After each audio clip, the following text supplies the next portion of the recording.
アニメ化。アニメには登場しなかった真のファーストガンダム。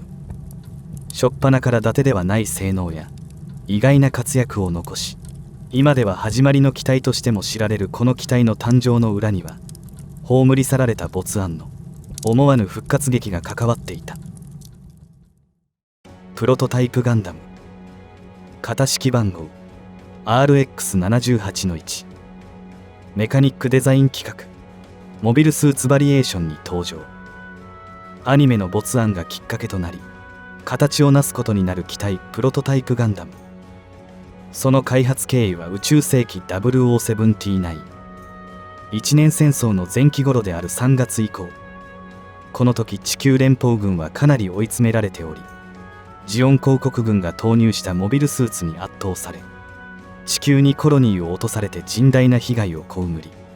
ついには地上にまで侵攻されてしまうという絵に描いたような窮地に陥っていた。そこで危機感マックスな連邦はあくまで一応モビルスーツの研究として行っていた RX 計画を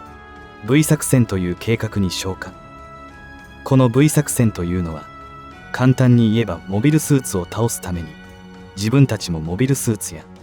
その運用に必要な兵器も一緒に作ってしまおうという計画であった。その詳細はホワイトベースなどの母艦の開発と並行して、まずは足は飾りというか無限軌道なガンタンク、続いて砲撃から実は殴り合いまでできるガンキャノン、そしてその技術を結集させたガンダムを開発。最終的に連邦のモビルスーツを量産化させるというものであった。そしてガンダムに関してはまずは実戦投入を行う前に十分な性能テストを行うためのプロトタイプが作られていた。それが再利用をきっかけに思わぬ知名度を得ることになる始まりの機体プロトタイプガンダムである。本機は地球連邦の総司令部があるジャブローで2機が作られ、その完成直後には1号機は黒と銀の塗装、2号機は黒色の部分を白くした通称ロールアウトカラーに仕上げられた。頭頂高は 18.0 メートル、本体重量 43.4 トンとジオンのザクよりも大型でありながら重さは軽い機体になっている。そしてこの大きい割に軽いという理由は、後にガンダリウム合金と呼ばれることになる希少金属ルナチタニウム合金を装甲に使ったことが大きく関わっている。この金属は超頑丈かつ軽いという兵器に使うには理想的な金属であり、アムロ機でもおなじみの装甲である。これがすでにプロトタイプの時点で導入されていたため、ぶっちゃけこの段階でもジオン機にとって信じられないくらいに硬いという、十分すぎるほどの脅威になっていた。出力は 1380kW、推力は 55,500kg と、こちらもジオンの量産機を大きく上回り、連邦が先に開発していた小型のビーム兵器を扱う条件も満たした。まさにこの時代最新鋭の技術が投入された機体であった。また胴体部にはデータ取りと脱出手段を兼ねたプロトタイプコアファイターを組み込んだコアブロックシステムを採用。開発過程で空での対応力を重視するために冷却ユニットや耐熱フィールドシステムを装備し、足首アーマーにも姿勢制御バーニアを複数設置、高い機動性も発揮できるようになっている。武装はアムロ機とあまり変わりはないが、ビームライフルはハンドショットガンタイプと呼ばれるもので、後方にストラップをつけて実質腕部と一体化して使う予定だったらしい。またこの時点では出力が安定せず、十分な威力もまだ出せなかったらしい。頭部バルカンおよびビームサーベルなどの他の武装は後のガンダムと同じである。ちなみに腰部にはスライド展開式ホルスターというパーツが付けられているのだが、本機はそこにビームライフルを牽化するといったありそうでない構造だったりする。そしてこのプロトタイプガンダムはジャブローからアムロの住むサイド7に移されることになるのだが、その際に1号機は白、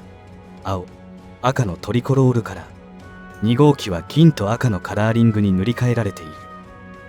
さらにそこから調整が加えられ、ビーム兵器の出力の弱点もなくした RX78-2 という仕様に改修されている。こうして機動戦士ガンダム第1話へとつながっていくことになるのだが、本機の奇跡はまさかの没案が生み出したものであった。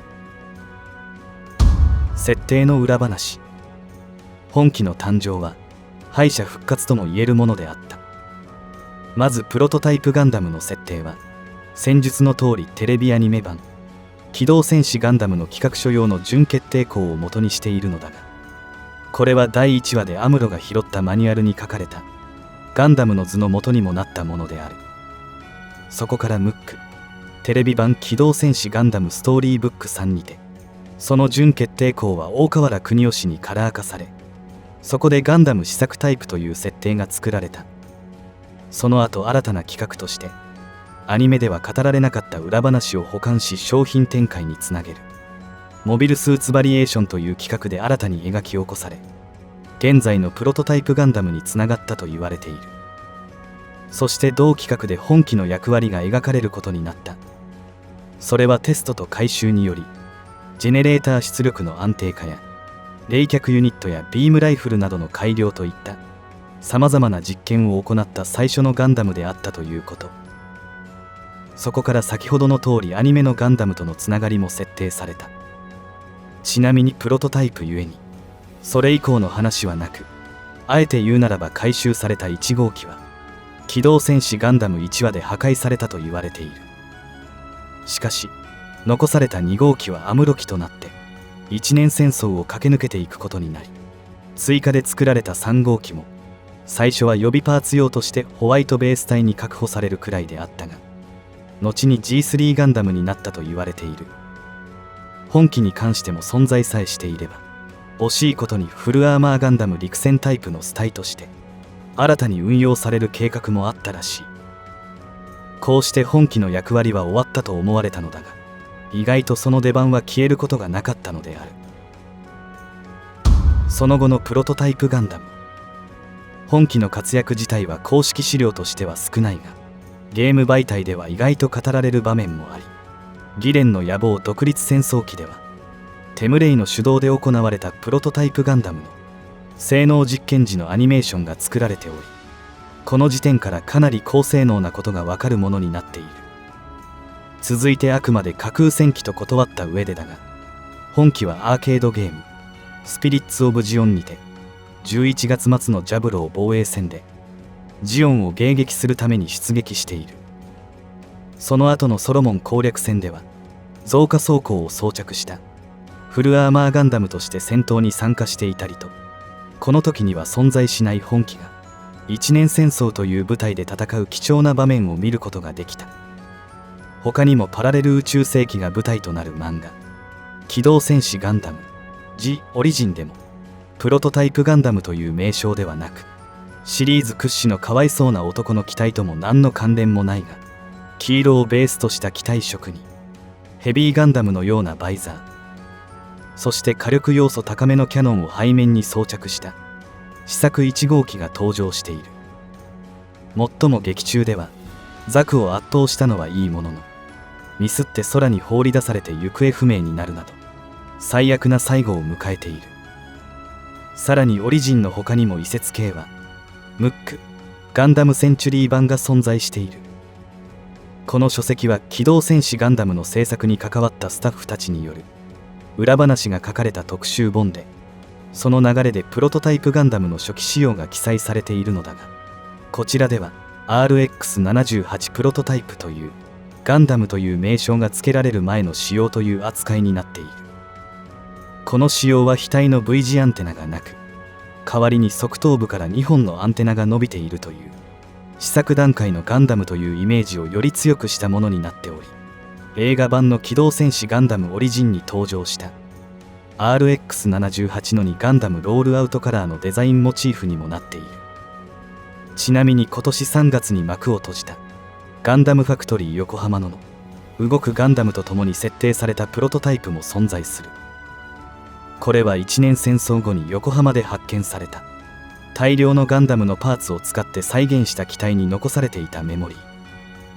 その中に存在したプロトタイプガンダム高機動型のデータを参考に正確に復元したと言われるもので、実は過去のギレンの野望出身のガンダムの設定が組み込まれた RX78F00 ハイマット高機動型ガンダムと呼ばれる機体であった。ちなみに本機の元となった準決定鋼の顔はボツになっていたのだが、実は後にそれも本機に採用される運命となる。余談。プロトタイプガンダムの元となった準決定鋼の顔は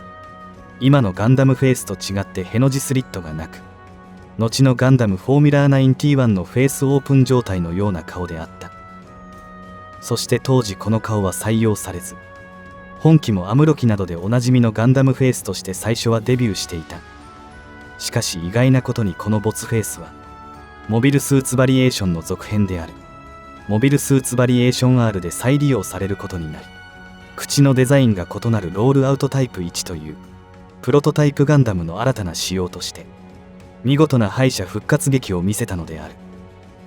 そしてこちらの仕様でもザクマシンガンを使って模擬戦を行った結果、非常に高い戦闘能力を発揮していたらしい。今回の解説はこれで終了になります。ご意見感想などコメントをお待ちしております。最後までご視聴ありがとうございました。では次回の解説でまたお会いしましょう。